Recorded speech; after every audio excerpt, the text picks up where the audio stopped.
Fran Brown calls out Texas for tampering, and will the NCAA do anything about it? No, of course not. The NCAA is incompetent.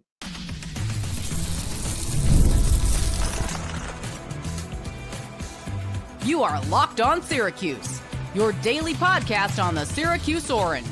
Part of the Locked On Podcast Network, your team every day. Hello, everyone, and welcome into Locked On Syracuse. I'm Jackson Holzer, and thank you for making us your first listen of every single day here on the Locked On Podcast Network, your team every day. We are free and available wherever you get your podcasts. Folks, on today's show, two Florida State players from last season are visiting Syracuse football. Of course, the Orange yesterday got Steve Angeli, former quarterback at Notre Dame. From the transfer portal, we'll talk about the new expectations for Syracuse later on here on the show. But we're going to start the podcast talking about the latest tampering scandal and why the NCAA is going to turn a blind eye, because they are the NCAA and they are stupid and they are incompetent. They have no idea what they are doing, or maybe they do have an idea of what they're doing and they just don't care. All that and more here on this edition of Locked On Syracuse. Today's episode is brought to you by FanDuel. Right now, new customers can get $250 in bonus bets when your first $5 bet wins. We know why Murad Watson, Syracuse's true freshman, All-American last year from the defensive line, why he left in the transfer portal. Because Syracuse head coach Fran Brown appeared on the Audible podcast yesterday, and he provided the reason and the context behind him transferring. Now, before we really get into all that, if you are a Texas fan who has clicked on this podcast, here is my first message to you all. Murad Watson is a good player. He was one of the better run stuffers in the entire nation last year, and he was only a true freshman. So I think he's going to fit in quite well at Texas on their defensive line. I think you guys got a good one in Murad Watson, and I'm bummed as a Syracuse fan that he's no longer with us for next year. But Murad Watson was tampered with. I'll give you one of the quotes that Fran Brown provided, because I believe that this is the quote that sums up the whole situation best. Keep in mind as well that Fran Brown on the podcast was also talking about how Texas was already offering Murad Watson before he was even in the transfer portal. But here's the quote. Murad Watson got an offer he couldn't refuse. Now, me and his coach ain't cool. He know what he did, but outside of that, I agree with everything that he did. Fran Brown is calling out Texas head coach Steve Sarkisian for tampering with Murad Watson. And here's my reaction to all this. This is the dark side of the current era that we are in college sports. And I'm not even going to play the victim here. I'm not. Now, some of you all might play the victim, and that's totally fine. I completely understand, because in this scenario, Syracuse is the victim of tampering. But sometimes Syracuse is the villain of tampering, because every school around the country is doing this. They're all doing it. And we'll get to later on why the NCAA is so incompetent. For example, I think you'd be naive to think that there was no prior communication between Syracuse and Steve Angeli prior to him entering the transfer portal. Not that Notre Dame would really care, because they already named themselves a starting quarterback in CJ Carr. Steve Angeli was going to be their second string guy. So if he's going to leave in the portal, they'll let him go in the portal. But hey, he loses the starting job. A day later, he enters the transfer portal, and right away, Syracuse is that team. I mean, come on now. You don't think there was at least some sort of communication prior to him putting his name into the transfer portal? So everyone does it. But in this scenario with Murad Watson, this is a player that was recruited by Syracuse in the 2024 recruiting cycle. He wasn't the highest rated prospect in the country. He was a 3-star guy. He gets an opportunity at Syracuse and he flourishes. True freshman, All-American last year. If he really wanted to leave, he could have just left in the last portal cycle. I don't think Murad Watson was looking to leave Syracuse football until you have a school like Texas that contacts him, offers him a boatload of money because they can, to the point where a school like Syracuse, they can't afford to even get in the ballpark of the offer that Texas probably gave him. We talk about relationships a lot and why they matter. Of course they matter. But they really only matter when the money is close. If the money isn't close, you can't blame a player for saying, you know what? This school's offering double the amount of money I would be making at another school. You got to just take it. Murad Watson has a bright future in football. If he sticks with it, he could be an NFL player. And Texas is a big-time program that produces NFL players on a year-in and year-out basis. So you're not really losing anything in that regard. And also, you're going to make a lot more money at Texas than you are at Syracuse. I don't blame Murad Watson. I don't blame Syracuse. But I think what's even more frustrating is I don't even blame Texas for what is going on. Because in this day and age, if you ain't cheating, you ain't trying.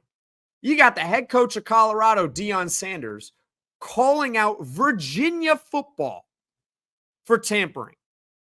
Everyone's tampering around the country. And the irony is that Deion Sanders is also tampering. But there has to be punishment. At some point in time, the NCAA has to make an example of one of these teams. Otherwise, this will continue. Obviously, you are not going to stop every case of tampering. You are never going to completely eliminate it. It's always going to happen. It's going to exist.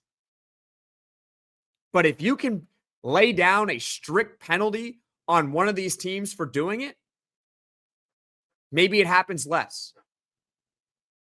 Right? You have a punishment for something, all of a sudden, you don't really want to do it as much. Because, if we get caught, the NCAA is going to lay down the hammer on us. It's basic logic. But of course, Texas is smart. You're dealing with Syracuse and Texas here. You think the NCAA is going to make an example of Texas? Of course not. I actually kind of respect what Texas did by tampering with Murad Watson because they're not idiots. They know that the NCAA is stupid. Texas has Arch Manning at quarterback next year. Texas is one of the front runners to win the national championship next year. You think the NCAA is going to make an example out of Texas for poaching a Syracuse defensive lineman? Of course not. Why would they? Even though this case appears to be a smoking gun. You got the head coach of a Power 4 program that's going on a podcast telling the world, I know for a fact that there was prior communication between one of my players and another school prior to him entering the transfer portal. You think Fran Brown's just making that up? Maybe you do. If you feel that way, comment in the comment section below. Maybe he's trying to rile up someone like myself. Maybe, I don't know. I don't think he's lying about that. He's calling out a school for tampering. And the NCAA is going to turn a blind eye because they don't give a you-know-what. They don't care. And so this will continue to happen. It stinks. And everyone's going to have to continue cheating.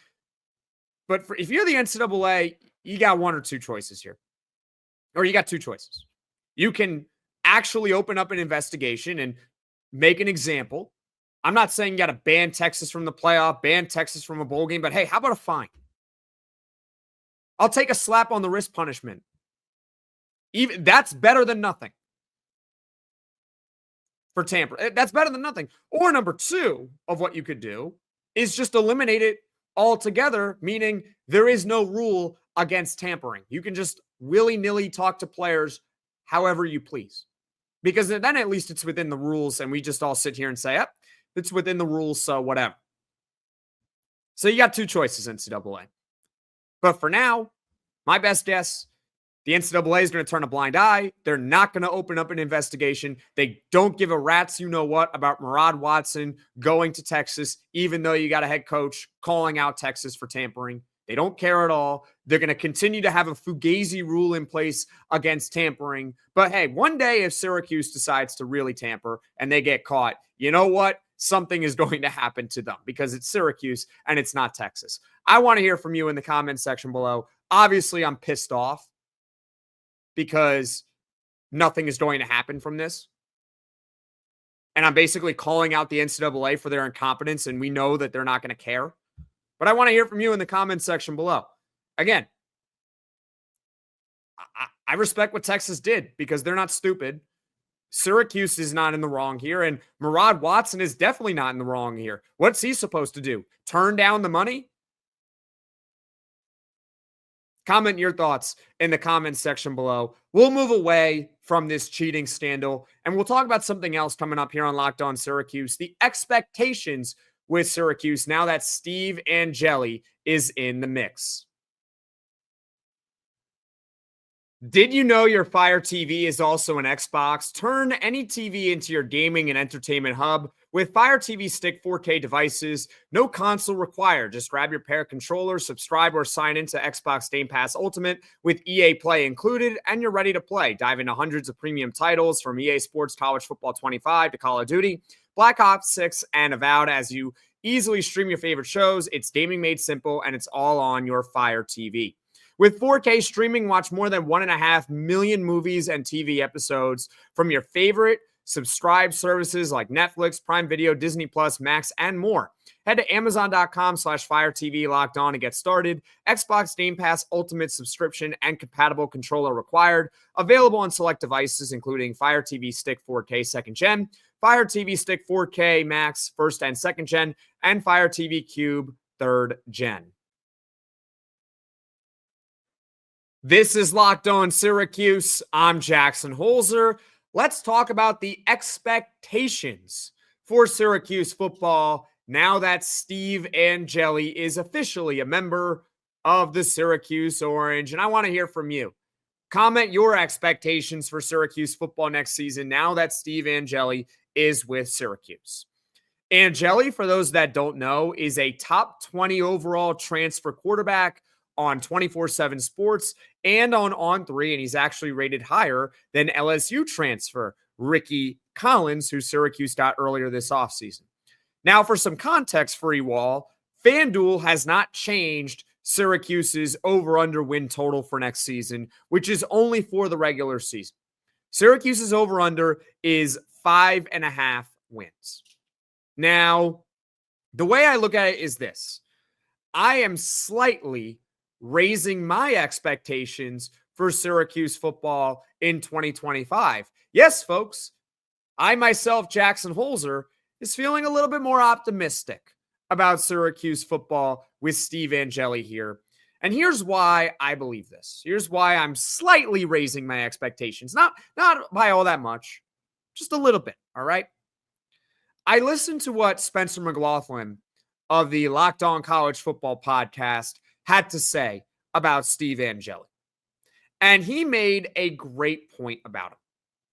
His point was, and I'll paraphrase what he said, Steve Angeli was in the running to be Notre Dame's starting quarterback this upcoming season. Keep in mind that Notre Dame is a team that's like Texas, which we talked about in the last segment. Notre Dame is a team that is one of the favorites to win the national championship next season. And Steve Angeli had a legitimate chance to be the starting quarterback for that team. Now, he didn't win the job. CJ Carr won the job. But to what Spencer was saying, it doesn't mean that Steve Angeli is a bad quarterback. It actually really means that CJ Carr was just better. You can have two good quarterbacks in the same room. It happens. Guess what? Even though Kyle McCord did not transfer out of Ohio State until he went 11-1 and then went to Syracuse football, the years prior, he was sitting behind CJ Stroud. You can have multiple good quarterbacks in the same quarterback room in college football. much less so in the NFL. But in college, absolutely, you can have two good quarterbacks. So just because Steve Angeli didn't win the starting job at Notre Dame, a team that could win the national championship next season, it doesn't mean he's bad. It just means that CJ Carr might be the better option. He might be slightly better than Steve Angeli. But Notre Dame saw enough from Steve Angeli to where they gave him a chance to be the team's starting quarterback next season. They gave him a legitimate opportunity. And that says something. See, that's the difference in my mind between a guy like Steve Angeli and a guy like Ricky Collins. Ricky Collins never really got a chance to be LSU's starting quarterback. Now, maybe it was because that the other options were just far superior. I mean, Jaden Daniels and then Garrett Nussmeier. But Ricky Collins never even made it a conversation. Steve Angeli did. Yeah, he sat behind Sam Hartman. He sat behind Riley Leonard. But he never transferred out. He could have transferred out in the fall. He could have transferred out last year. But for whatever reason, he never did. Why? Probably because Notre Dame was always going to give him the chance to eventually be the team's starting quarterback. They saw enough in Steve Angeli to where they were going to give him a chance. Did not win the job, but it doesn't mean that he is bad. So what's the win total now for Syracuse football? I still think there is a lot of work to do for Syracuse. I think they need to shore up the offensive line. They need to add at least one, maybe even two wide receivers to this offense. And we'll talk more in the next segment that two Florida State visitors certainly fit the profile of an offensive line and a wide receiver, because they are our offensive line and wide receiver. So here's really the deal.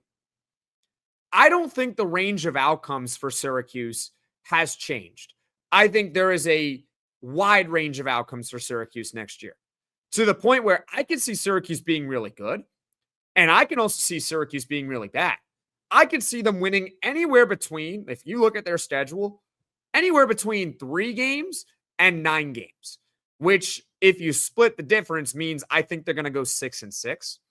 Now, that range to me doesn't change with Steve Angeli now in the mix. But what it does do is I see now more the positive side with Steve Angeli, meaning now I think it's a little bit more likely that Syracuse finishes on the higher range of outcomes, meaning they win 7, 8, 9 games, more so than I could see them winning 3 or 4 games with Steve Angeli, likely as the starting quarterback. Hence why I say that my expectations have been slightly raised. It's not that I'm really predicting them to win more games. It's more so I think there is a higher, I think I can see the ceiling a little bit more clear than I did earlier. I can see the path a little bit better. What are your thoughts? Comment in the comment section below. How many wins do you think Syracuse football gets in the regular season next year? I want to hear from you in the comment section below. I talked about how Syracuse still has work to do, even with Steve Angeli now in the mix. So coming up, we'll talk about a couple of players that Syracuse is targeting, and both are from Florida State. That's coming up next on Locked On Syracuse. The NBA playoffs are here, and FanDuel is giving new customers an incredible way to get in on the action.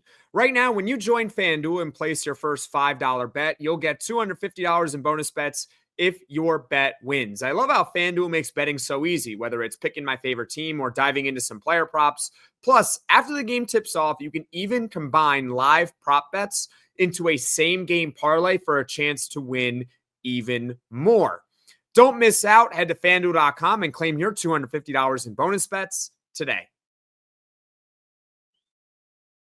Syracuse football, of course, remains really active in this spring portal cycle. I'm not going to lie to you all. I originally thought when the spring portal hit that there wasn't going to be too much activity with Syracuse football, but there's a lot. They've lost some key players. They brought in a seemingly pretty good quarterback from the transfer portal. That was, I guess, a guy like him was out of left field. We knew that they were going to bring in a quarterback. But regardless, they've been really active. And the latest example is that Syracuse football is targeting 2 players from the Florida State Seminoles last season. I am talking about wide receiver Hykeem Williams and left guard TJ Ferguson. Let's dive into both of these players as potential options for Syracuse football. Let's start with Hykeem Williams, a 6'2", 215-pound wide receiver. Williams is visiting shortly, according to an FSU insider. He has also visited Colorado and Pitt, and he does have a visit scheduled for Miami next week. Hykeem Williams is a former 5-star recruit in the 2023 recruiting class, so he's got multiple years of eligibility, and obviously you're a 5-star recruit. He's got talent. But so far, Hykeem Williams has not lived up to the hype. His stats through 2 years, he just has 21 career catches, little over 260 yards, and 2 total touchdowns. And there's a couple of reasons for this. Injuries. Injuries have not been too kind to wide receiver Hykeem Williams. He suffered a season-ending ankle injury in his true freshman year in 2023, and he missed the start of last season with a hamstring injury. So obviously you missed the start of a season going into your second year. That's going to limit you. That's going to hurt your development a little bit. Part of it is also because of the situations that Hykeem Williams has been in the last couple of years. In 2023, Florida State was loaded with talent. And also keep in mind, Williams was only a true freshman at this point. But they had Keon Coleman at wide receiver, NFL draft pick. Johnny Wilson as another wide receiver, NFL draft pick. They had Trey Benson at running back, NFL draft pick. Their tight end, I believe it's Jaheim Bell is how you say his name, NFL draft pick. The point being is that it's hard for any true freshman, I don't care how great you are, to carve out a role on an offense that features 4 or 5 skill players that are NFL draft picks in the following draft. It's tough for him to carve out of a role in that situation. And then in 2024, it was the complete opposite. First of all, he starts the year injured. He missed some time. He did improve slightly when he got on the field, but Florida State had arguably the worst quarterback situation in the country a year ago. Nobody ate on Florida State's offense. You can go look at the numbers. It was horrific on Florida State last year. So it's not a case of, oh, well, Hykeem Williams didn't see the field, but look at all the other receivers that were really good. Again, he couldn't get on the field. It's more of the whole team was just terrible a year ago. And we know that. I mean, Florida State was the worst team in the ACC last year and one of the worst teams in the Power 4 a year ago. So let's talk about Syracuse and Hykeem Williams. Perhaps this is the change of scenery that a guy like Hykeem Williams needs. I think he could step into Syracuse football next year and be the team's top wide receiver. He's got a boatload of talent. He will have the opportunity at Syracuse. It also comes down to, can he stay healthy? And by the way, I talked to the host of the Portal podcast, the host of Locked On Seminoles, and also a recruiting expert. Of course, I'm talking about Brian Smith. He's very familiar with Hykeem Williams, and he basically echoed the same comments that I am giving to you all. He's got talent. He can be a difference maker. He needs the right opportunity, and he also needs to stay healthy. Hopefully, that's Syracuse for a guy like Hykeem Williams. Let's shift gears and talk about TJ Ferguson, a 6'4", 330-pound left guard. Ferguson is scheduled to visit Syracuse from Sunday to Tuesday, according to 24/7 Sports' Matt Zenitz. He has also already visited Mississippi State, and he's got 1 more year of eligibility remaining. There's good news and bad news with TJ Ferguson. Let's start with the good. Let's be optimistic. TJ Ferguson was a starting guard at Florida State a year ago. He's got plenty of starting experience. He played in 11 games with Florida State last year, and he started 7 of them. And he played nearly 500 total snaps last season for Florida State. That's the good news.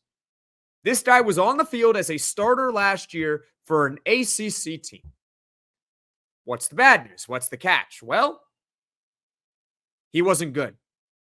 In fact, he was really bad. Pro Football Focus gave TJ Ferguson a grade of 42.6 last season. For context, Pro Football Focus will grade players on a scale of 0 to 100. 100 being the best, 0 being the worst. So higher the number, the better. A grade of 42.6 is considered to be poor. In fact, his Pro Football Focus grade was the lowest among all Power 4 offensive guards a year ago. He wasn't good at all last season. Yeah, he played, but when he did play, he was bad. Brian Smith specifically said to me this, that TJ Ferguson has talent. I mean, he was a former Alabama recruit, a consensus 4-star guy when he was in high school, and he transferred to Florida State, and clearly he showed enough to at least be a starter there for a team that in the preseason had high expectations. So TJ Ferguson, kind of similar to Hykeem Williams, he's got talent. But Brian Smith doesn't believe that he's been coached well, and he also doesn't know if TJ Ferguson really has the drive to be great. So, kind of like Hykeem Williams again, maybe Syracuse is the team that can unlock the potential of TJ Ferguson. What are your thoughts on those two players? I want to hear from you in the comments section below. Do you like that Syracuse is targeting Hykeem Williams and TJ Ferguson from Florida State? I want to hear from you in the comments section below. Now, as far as what is coming up on Locked On Syracuse in the future, tomorrow we got Poll Friday. We are relating it to the wide receiver discussion we just had about Hykeem Williams, which is how many wide receivers do you think that Syracuse is going to add in the spring portal window? That's coming up tomorrow on Poll Friday.